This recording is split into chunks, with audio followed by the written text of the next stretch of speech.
atau ijazah surat Baqarah. Kalau mau Baqarah mau. Ijazah surat Baqarah mau 2 juz setengah. Mau Mas Asep?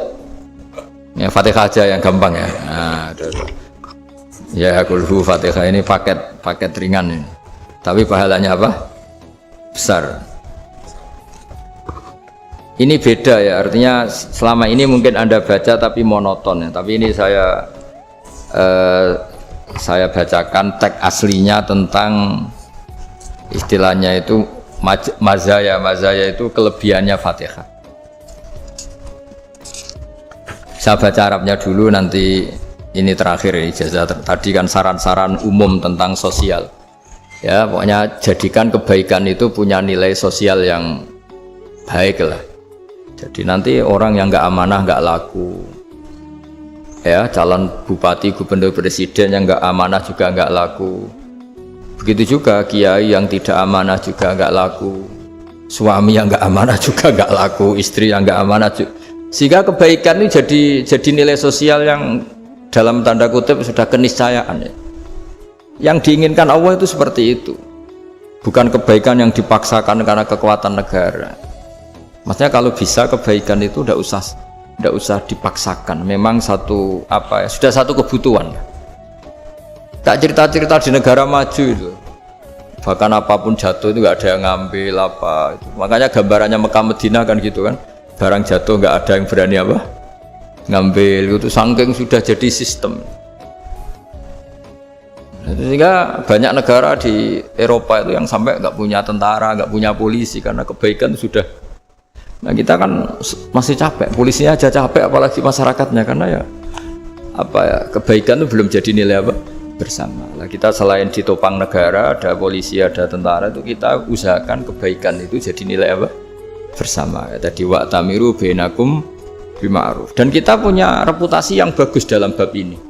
Saya masih ingat kecil saya itu yang jilbaban hanya keluarga kiai, sekarang rata-rata masyarakat itu jilbaban. Dulu yang sekolah SMP, SMA itu jilbaban kadang dulu malah dilarang ya, harus sama seperti itu seragamnya. Sekarang sudah boleh dan nyaman. Lama-lama yang dapat simpatik ya yang pakai pakaian model tertutup seperti itu. Lama-lama gampangane cara wong golek mantu ya golek yang seperti itu daripada yang blodor. Lama-lama jadi nilai bersama. Ya ingin saya seperti itulah. Di terminal juga sama.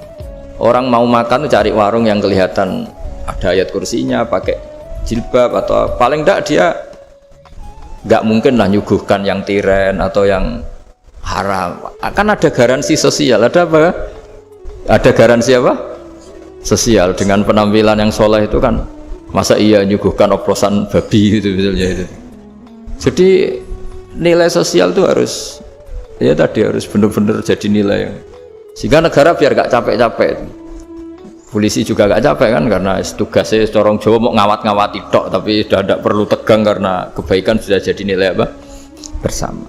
Ingat-ingat ya ayatnya tadi, wa'tamiru bainakum bima'ruf. Jadi kebaikan itu harus jadi nilai bersama. Iktimar itu menjadi urusan bersama. Makanya kalau kita rapat besar disebut apa? Muktamar. Muktamar itu urusan bersama. Ya tadi imamnya sholat juga menopang Gojek karena nggak lama-lama nopang Grab, nopang Kernet, nopang penjaga Indomaret, penjaga bensin, pom bensin. Lah dia hanya punya waktu 5 menit terus imamnya baca Baqarah kan. Iya imamnya mursyid, mungkin dia tambah lama tambah dapat aplaus dari muhibbinnya, tapi makmumnya dia tambah lama tambah dapat penghormatan dari pecintanya, tapi kitanya wah khusyuk wali kan, dia dapat status naik lah. Kita yang sudah tidak ikut jadi wali diganggu apa pekerjaannya. Kalau ada imam seperti itu sampai mufaroqah saja, niat ya Allah sampai sini saja saya makmum orang itu, silakan orang itu punya urusan sendiri dengan jenengan ya sudah, atau salib saja apa. Nah, itu boleh kalau dalam fikih namanya apa? Mufaroqah. Mufaroqah itu niat, tapi kamu jangan langsung selonong mufaroqah, niat dulu pamit sama Allah bahwa sekarang mau mufaroqah. Tapi ya jadi sholat yang aneh kan, imamnya masih rukuk, kamu terus sujud, terus apa-apa selesai ya. Mungkin dalam pandangan itu orang lain ini maksudnya makmum gimana ini kok begini. Tapi sudahlah, Allah Maha tahu. Insya Allah dimaklumi. Ya saya baca tentang Fatihah ya, karena sampean pasti sering baca Fatihah. Supaya sekaligus jadi jimat lah gitu. Jadi kalau kamu sering di jalan-jalan yang mungkin sepi atau mungkin kan tidak semua teman Grab itu nasibnya bagus yang di Semarang Jogja. Mungkin yang di Kalimantan di Papua kan ada yang 10 kilo gak ketemu rumah, ya kan? Ya lihat di TV itu kan kasihan kan. Sudah 10 kilo gak ketemu rumah, penumpangnya kewekar preman tuh kan. Ini makan orang enggak kan gitu. Kan ujiannya dua. Kalau penumpangnya cantik itu ya kecoba syahwat, kalau preman takut. Jadi orang itu selalu ujian itu. Sing sedengan itu kan jarang orang itu. Jadi kalau penumpangnya perempuan cantik ujiannya itu syahwat, kalau preman ujiannya ketakutan. Kalau orang yang lemah bawa uang ujiannya kamu ingin garong. Jadi hidup itu memang semuanya ujian. Liyabluwakum ayyukum ahsanu amala. Makanya saya sering ditanya oleh teman-teman, Gus, nah ujiannya kenal wong wedok elek piye? Sama, kenal wong ayu ujiannya syahwat, kenal wong elek ujiannya ngenyek, itu sama-sama dosa. Syahwat ya dosa, ngenyek juga dosa. Wah elek keriting untune metu ya dosa ngomong gitu. Kadang-kadang orang berpikir enak kancanan wong elek gak dosa. Kata siapa kancanan wong elek itu ya dosa karena bawaannya ngenyek. Ngenyek itu menyepelekan itu. Makanya saya itu ya nggak mau berteman sampean. Nanti kan bawaannya ngenyek atau seneng ya tidak tahu. Ya sudah ada takdir saja kalau ketemu ya tak ulang ngaji gitu. Tapi ini ngaji terakhir, setelah ini ngaji biasa aja, tidak usah resmi gini. Ngaji kok resmi aneh. Pokoknya nanti suatu saat kalau pandemi sudah berlalu saya akan ngaji Rebonan. Ini ngaji. Ini ngaji yang kurang bagus karena ngatur kiai kurang berkah ini. Nanti tapi ya lumayan lah masih mau ngaji. Ngaji kok tanggal ini jam ini. Sekarang suatu saat kamu tak panggil, Mas Wahyu datang ke sini jam ini, tidak mesti bisa. Mungkin pas ada acara apa, maaf ke sini pas ngecek, pas apa. Jadi ya sudah, tapi tak maafkan, enggak apa-apa. Takdir, ya.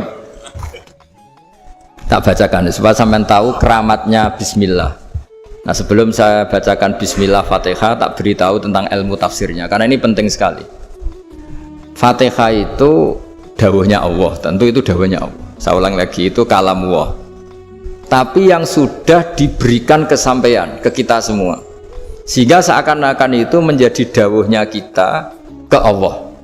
Jangan salah loh ya, Fatihah itu dawuh Allah, tapi sudah diberikan ke kita, sehingga posisi kita itu yang punya itu. Nah kenapa ini perlu dijelaskan? Karena nanti ada kalimat iyyaka na'budu wa iyyaka nasta'in. Kalau itu masih kalam Allah, berarti Allah ngomong ke kamu, ngendikan ke kamu, kepadamu aku menyembah. Masa Allah menyembah kamu? Nah, sehingga ilmu tafsir itu menyelesaikan itu dulu ya. Saya ulang lagi ya, sebelum sampean sering baca Fatihah, aku yakin ya sering baca. Tapi barokahnya tidak paham itu tidak pernah janggal. Enggak paham itu ya penting supaya tidak iskal, tidak janggal. Sebetulnya di kalimat itu ada yang janggal. Kalau Fatihah itu kalimatnya Allah atau kalam Allah, bagaimana dengan kata-kata iyyaka na'budu? Masa Allah ngendikan ke kita, kepadamu kami menyembah? Masa Allah menyembah kita? Maka penyelesaiannya secara ilmu tafsir gimana? Semua ulama mengatakan, bukan satu dua, semuanya mengatakan di Fatihah itu semuanya diberi kawalan kalimat. Saya ulang lagi ya, di Fatihah itu semuanya diberi awalan kalimat qulu, katakan wahai hambaku begini. Ya, katakan wahai hambaku begini. Nah, begini ini pelajaran dari Allah yang sudah diberikan ke kita. Terus kita mengatakan bismillahirrahmanirrahim, alhamdulillahirabbil, termasuk kita mengatakan iyyaka na'budu wa iyyaka nasta'in. Jangan bayangkan Allah ngendikan ke kita. Kalau Allah ngendikan kita berarti gini, hei Wahyu, ihdinas siratal mustaqim, tunjukkan saya jalan yang benar. Nah nanti kamu terus, ya Allah, Anda aja minta tolong saya minta tolong siapa kan? Jadi panjang kan?